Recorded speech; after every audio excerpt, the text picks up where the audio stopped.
கூட்டணிக்கு பாஜக இதுவரை அழைக்கவில்லை என்று சென்னையில் பாமக நிறுவனர் ராமதாஸ் விளக்கம். கூட்டணி குறித்து பேசி முடிவெடுக்கப்படும் என்றும் உறுதி. பாஜக அழைப்பு வந்திருக்கா? மறுபடியும் உங்களை வந்து பார்க்க சொல்லி 26 தேர்தல்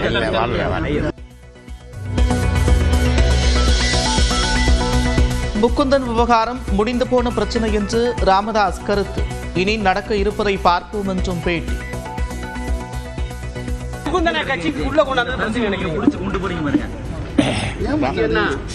முடிந்து போன விஷயம், இனி நடக்க போறத பேசுவோம். மு.க. ஸ்டாலின் தலைமையில் திமுக மாவட்ட செயலாளர்கள் கூட்டம். காணொலி மூலம் நடைபெற்ற கூட்டத்தில் உறுப்பினர் சேர்க்கை குறித்து ஆலோசனை.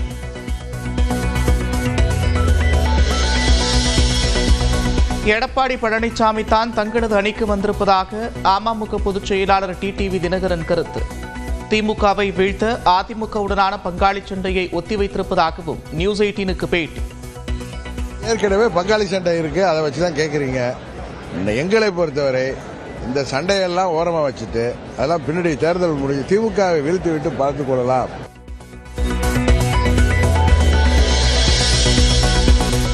சென்னையில் வரும் 11ஆம் தேதி முதல் 14ஆம் தேதி வரை தேமுதிக மாவட்ட செயலாளர்கள் கூட்டம். சட்டமன்ற தேர்தல் பணிகள் குறித்து ஆலோசனை நடத்துகிறார் பிரேமலதா விஜயகாந்த். தமிழ்நாட்டில் வரும் 10ஆம் தேதி முதல் 13ஆம் தேதி வரை கனமழைக்கு வாய்ப்பு. கடலூர், கள்ளக்குறிச்சி, விழுப்புரம் மாவட்டங்களில் 13ஆம் தேதி கனமழை பெய்யும் என வானிலை மையம் கணிப்பு.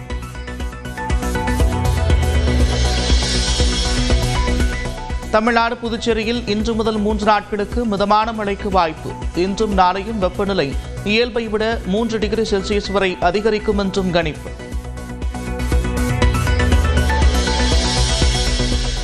தமிழ்நாடு தேசிய சட்ட பல்கலைக்கழகத்தில் படிக்க தேர்வாகியுள்ள பச்சைமலை பகுதி பழங்குடியின மாணவருக்கு முதலமைச்சர் வாழ்த்து. சட்டப்படிப்புக்கு திமுக சட்டத்துறை வழிநடத்தும் என்றும் உறுதி.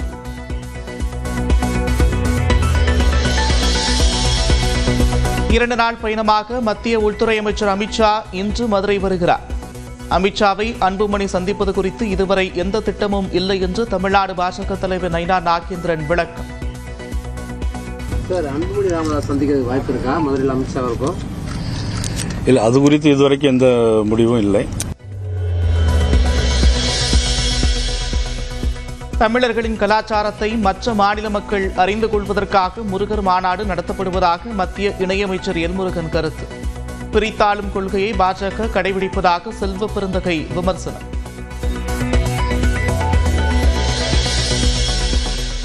சின்னத்திரை நடிகர் சங்க பொதுக்குழு கூட்டத்தில் தீர்மானங்களை நிறைவேற்றுவதில் இரு தரப்பினருக்கிடையே வாக்குவாதம். ஆகஸ்ட் 10 சின்னத்திரை நடிகர் சங்க தேர்தல் நடைபெறும் என்று சங்கத்தின் தலைவர் அறிவிப்பு.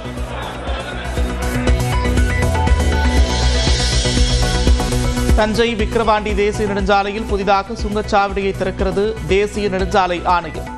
மானம்பாடி பகுதியில் வரும் 12ஆம் தேதி செயல்பாட்டிற்கு வரும் என்றும் அறிவிப்பு.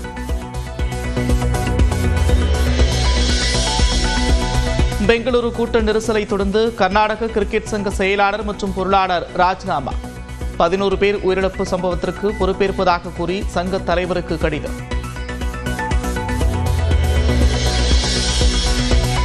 தனக்கு 49 கோடி ரூபாய் கடன் இருப்பதாக தேர்தல் வேட்பு மனுவில் அளித்த பிரமாண பத்திரத்தில் குறிப்பிட்டிருக்கக்கூடிய கமல்ஹாசன் ரொக்கமாக 2 லட்சம் ரூபாய் இருப்பதாகவும் 4 கார்கள் இருப்பதாகவும் தகவல். கோவையில் சட்டவிரோதமாக செயல்பட்ட குவாரிக்கு விதிக்கப்பட்ட 32 கோடி ரூபாய் அபராதத்தை உறுதி செய்தது சென்னை உயர்நீதிமன்றம். குவாரி மோசடியில் அதிகாரிகளின் பங்கு குறித்து விசாரித்து குற்றவியல் நடவடிக்கை எடுக்க லஞ்ச ஒழிப்புத்துறைக்கு உத்தரவு. இஸ்லாமியர்களின் தியாகப் பெருநாளான பக்ரீத் நாடு முழுவதும் கொண்டாட்டம். சிறப்பு தொழுகையில் ஈடுபட்டு வாழ்த்துக்களை பரிமாறிக்கொண்ட இஸ்லாமியர்கள். திருப்பதி ஏழுமலையான் கோவிலில் பெருமளவில் குவிந்துள்ள பக்தர்கள். இலவச தரிசனத்திற்கு 7 கிலோமீட்டர் தொலைவிற்கு காத்திருக்கும் நிலை. தங்கத்தின் விலை சவரனுக்கு 1200 ரூபாய் சரிவு. சவரன் 71,840 ரூபாய்க்கு விற்பனை.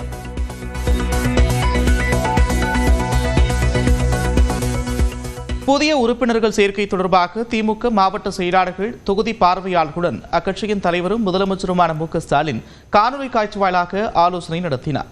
தமிழ்நாட்டில் அடுத்த ஆண்டு சட்டப்பேரவை தேர்தல் நடைபெற இருக்கும் நிலையில் அதனை எதிர்கொள்ள ஆளுங்கட்சியான திமுக முன்கூட்டியே தயாராகி வருகிறது. அதன் ஒரு பகுதியாக கடந்த 1ஆம் தேதி மதுரையில் திமுக பொதுக்குழு கூட்டம் நடைபெற்றது. அதில் ஒவ்வொரு வாக்குச்சாவடியிலும் குறைந்தபட்சம் 30% வாக்காளர்களை திமுகவில் உறுப்பினராக சேர்க்கும் வகையில் புதிய உறுப்பினர் சேர்க்கையை முன்னெடுக்க வேண்டும் என்று சிறப்பு தீர்மானம் நிறைவேற்றப்பட்டது. இந்நிலையில் இன்று காலை திமுக மாவட்ட செயலாளர்கள், எம்பி, எம்எல்ஏக்கள் தொகுதி பார்வையாளர்களுடன் முதலமைச்சர் மு.க.ஸ்டாலின் காணொலி காட்சி வாயிலாக ஆலோசனை நடத்தினார். அப்போது புதிய உறுப்பினர் சேர்க்கை தொடர்பாக முதலமைச்சர் ஆலோசனைகளை வழங்கினார். இதேபோன்று சட்டமன்ற தேர்தலுக்கான பணிகள் குறித்தும் விவாதிக்கப்பட்டது. தொகுதி மறுவரையறை அதிமுக பொதுச் செயலாளர் எடப்பாடி பழனிசாமி எதிர்த்து வந்த நிலையில் பாஜகவுடன் கூட்டணி அமைத்ததும் ஆதரிக்க தொடங்கியிருப்பதாக திமுக அமைப்பு செயலாளர் RS பாரதி குற்றம் சாட்டியிருக்கிறார். சென்னையில் செய்தியாளர்களிடம் பேசிய அவர் தொகுதி மறுவரையறை தொடர்பாக மத்திய அரசு பொய்யான வாக்குறுதிகளை தருவதாகவும் சாடியிருக்கிறார். தொகுதி வரையறை பொறுத்த மட்டில் முதலில் குரல் கொடுத்தவர் தமிழ்நாட்டுடைய முதலமைச்சர். இந்த பிரச்சனையை அவர் கிளப்பியதற்கு பிறகுதான் எந்தெந்த மாநிலங்கள் பாதிக்கப்படுகிறதோ அத்தனை முதல்வர்களும் ஒன்று கூடி இது குறித்து ஒரு முடிவெடுத்த பிறகுதான் ஒன்றிய அரசு பொய்யான வாக்குறுதிகளை தருவதைப் போல இதில் ஒரு பாதிப்பும் இல்லைன்னு சொன்னார். அதாவது இதை தெளிவுபடுத்துவதற்கு அவளால் ஒன்றும் முடியவில்லை. 2027க்கு இப்போது கணக்கெடுப்பை தள்ளி போடுகிறார்கள் என்று சொன்னால் ஜாதிவாரி கணக்கெடுப்பு கொடுத்த வாக்குறுதியிலிருந்து மீறுகிறார்கள். வங்கிகளுக்கு RBI வழங்கும் குறுகிய கால கடனுக்கான ரெப்போ வட்டி விகிதம் 0.5 விழுக்காடு குறைக்கப்பட்டுள்ளது. இதனால் பொதுமக்கள் வாங்கியுள்ள எந்தெந்த கடன்களின் வட்டி விகிதம் குறையும் என்பதை இந்த தொகுப்பில் பார்க்கலாம். வங்கிகளுக்கு RBI வழங்கும் குறுகிய கால கடனுக்கு வசூலிக்கும் வட்டியே ரெப்போ வட்டி விகிதம் எனப்படுகிறது. விலைவாசி உயர்வு உள்ளிட்ட காரணிகளை கொண்டு இது நிர்ணயிக்கப்படுகிறது. 2020ஆம் ஆண்டு முதல் 2022ஆம் ஆண்டு வரையிலான காலகட்டத்தில் 4% இருந்து வந்த ரெப்போ வட்டி விகிதம் படிப்படியாக உயர்ந்து 6.5% என்ற உச்சத்தை எட்டியது. இதனால் புளோட்டிங் வட்டி முறையில் கடன் பெற்ற தனிநபர்களும் நிறுவனங்களும் கடுமையான இன்னலுக்கு ஆளாகி வந்தனர். இந்த நிலையில் ரிசர்வ் வங்கியின் புதிய ஆளுநராக பதவியேற்ற சஞ்சய் மல்ஹோத்ரா ரெப்போ வட்டி விகிதத்தை தொடர்ந்து குறைத்து வருகிறார். அந்த வகையில் பிப்ரவரி மாதம் ரெப்போ வட்டி விகிதம் 0.25 விழுக்காடு குறைக்கப்பட்டது. அதைத் தொடர்ந்து ஏப்ரல் மாதம் 0.25% குறைத்து 6% நிர்ணயம் செய்யப்பட்டது. இந்த நிலையில் மும்பையில் நடைபெற்ற ரிசர்வ் வங்கியின் நிதி கொள்கை குழு கூட்டத்திற்கு பிறகு செய்தியாளர்களிடம் பேசிய ஆளுநர் சஞ்சய் மல்ஹோத்ரா ரெப்போ வட்டியை மேலும் 50 அடிப்படை புள்ளிகள் குறைப்பதாக அறிவித்துள்ளார். The policy repo rate under the liquidity adjustment facility by 50 basis points to 5.5%. கடந்த 6 மாதங்களில் ரெப்போ விகிதம் 1% குறைக்கப்பட்டுள்ளதால் தற்போதைய வட்டி விகிதம் 5.5 விழுக்காடாக குறைந்துள்ளது. இதனால் வீடு, வாகனம் உள்ளிட்ட கடன்களுக்கான வட்டி மற்றும் தவணை தொகை குறையும் சூழல் ஏற்பட்டுள்ளது. இந்த ரெப்போ ரேட் 0.5% குறைஞ்சதுனால எல்லா விதமான interest rates, especially housing loans, personal loans, இதெல்லாம் ஃப்ளோட்டிங் ரேட்ல இருக்கோ அதெல்லாம் இஎம்ஐஸ், அதனுடைய ரீபேமெண்ட் ஸ்ட்ரக்சர்ஸ் எல்லாம் பெனிஃபிஷியலா இருக்கும் மக்களுக்கு. ஃபிக்ஸட் ரேட்ல அவங்க லோன் எடுத்திருந்தாங்கன்னா அந்த பெனிஃபிட் அவங்களுக்கு பாஸ் ஆகாது. உதாரணமாக புளோட்டிங் வட்டி முறையில் ஒருவர் 30 ஆண்டுகளுக்கு 50 லட்சம் ரூபாய் வீட்டுக்கடன் எடுத்திருந்தால் 8.70% வட்டிக்கு மாதம் 39,157 ரூபாய் இஎம்ஐ கட்ட வேண்டியிருக்கும். தற்போதைய சூழலில் சம்பந்தப்பட்ட வங்கி 0.5% வட்டியை குறைத்தால் கடன் பெற்றவருக்கு மாதம் 1,769 ரூபாய் மிச்சமாகும். இது ஆண்டுக்கு 21,228 ரூபாய் ஆகும். அதேபோல 5 ஆண்டுகளுக்கு 5 லட்சம் ரூபாய் தனிநபர் கடன் வாங்கியிருந்தால் 12% வட்டிக்கு மாதம் 11,122 ரூபாய் இஎம்ஐ கட்ட வேண்டியிருக்கும். தற்போதைய சூழலில் சம்பந்தப்பட்ட வங்கி 0.5% வட்டியை குறைத்தால் 10,966 ரூபாய் கட்டினாலே போதுமானது. இதன் மூலம் ஆண்டிற்கு 1,872 ரூபாய் மிச்சமாகும். ஏற்கனவே செலுத்தியிருந்த தொகையை பொறுத்து இந்த தொகை மாறுபடலாம். இதேபோல ரிசர்வ் வங்கியில் வங்கிகள் வைத்திருக்க வேண்டிய கையிருப்பு அளவு 4% இருந்து 3% குறைக்கப்பட்டுள்ளது. இதன் மூலம் வங்கிகளிடம் கடன் வழங்குவதற்கு கூடுதலாக கையிருப்பு இருக்கும் வாய்ப்பு ஏற்பட்டுள்ளது.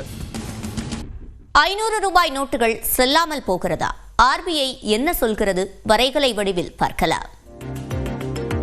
500 ரூபாய் நோட்டுகள் இனி செல்லுமா என்கிற ஒரு அச்சம் மக்கள் கிட்ட இப்ப இருக்கக்கூடியதை பார்க்க முடியுது.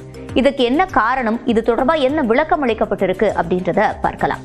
முதலாவதா 2026 ஆண்டு முதல் 500 ரூபாய் நோட்டுகள் செல்லாது அப்படின்ற ஒரு தவறான செய்தி பரப்பப்பட்டு வருது.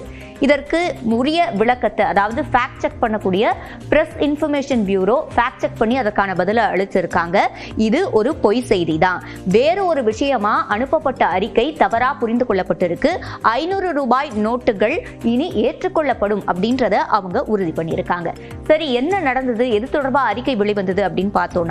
தனியார் வங்கிகளுக்கும் ஒயிட் லேபிள்டு ஏடிஎம் ஆபரேட்டர்ஸ்க்கும் ஒரு அறிக்கையை ஆர்பிஐ வெளியிடுறாங்க. அதுல என்ன சொல்லப்பட்டிருக்கு அப்படின்னு பார்த்தோம்னா, 100 ரூபாய் நோட்டுகள் 200 ரூபாய் நோட்டுகள் ஏடிஎம்ல கிடைக்கிறத அதிகம் பண்ணணும் அப்படின்னு சொல்லி அவங்களுக்கு ஒரு அறிக்கை கொடுக்கறாங்க. அதுல அவங்க குறிப்பிட்டிருக்கிறது 2025 செப்டம்பர் 30ஆம் தேதிக்குள்ளாக 75% ஏடிஎம்களை 100 ரூபாய் 200 ரூபாய் நோட்டுகள் அதிகம் கிடைக்கக்கூடிய வகையில நீங்க ஏற்பாடு பண்ணணும்னு சொல்லியிருக்காங்க. அதே மாதிரி அடுத்ததா 2026 மார்ச் 31ஆம் தேதிக்குள்ள 90% ஏடிஎம்கள் 100 ரூபாய் 200 ரூபாய் நோட்டுகளை அதிகம் கொடுக்கக்கூடிய வகையில பண்ணணும் அப்படின்னு சொல்லியிருக்காங்க. இதுல அவங்க 500 ரூபாய் நோட்டுகள் குறித்து எதுவுமே குறிப்பிடல. அதனாலதான் இது தவறா புரிந்து கொள்ளப்பட்டிருக்கும் அப்படின்னு சொல்லப்பட்டிருக்கு. இதே மாதிரி தான் 2000 ரூபாய் நோட்டுகள் குறித்தும் நிறைய டவுட்ஸ் நிலவுது. அதுல முக்கியமா பார்த்தோம்னா 2023ஆம் ஆண்டுல 2000 ரூபாய் நோட்டுகள் திரும்ப பெறப்படுவதா அதிகாரப்பூர்வமா தான் அறிவிக்கப்பட்டுச்சு. ஆனாலும் இப்பயே ஆர்பிஐ அது தொடர்பா சொல்லியிருக்காங்க. 6000 கோடி ரூபாய்க்கும் அதிகமான 2000 ரூபாய் நோட்டுகள் இன்னும் புழக்கத்துல தான் இருக்கு அப்படின்னு அவங்க விளக்கம் கொடுத்திருக்காங்க. ஒருவேளை புழக்கத்துல இருந்தாலும் எனக்கு அது தேவையில்லை, என்கிட்ட இப்ப 2000 ரூபாய் நோட்டுகள் இருக்கு, அதை நான் திரும்பி பேங்க்ல கொடுத்துட்டு வேல்யூபிள் நோட்ஸா எடுத்துக்கணும்னு நினைக்கிறேன்னு நீங்க நினைச்சா கூட அதற்கான மையங்கள் செயல்பட்டு தான் வருது. தமிழ்நாட்டுல சென்னையில அதற்கான மையங்கள் இருக்கு. அதே மாதிரி இப்போ 2000 நோட்டுகளை நீங்க பயன்படுத்த முடியும், பரிவர்த்தனைக்கும் ஏற்றுக்கொள்ளப்படுது.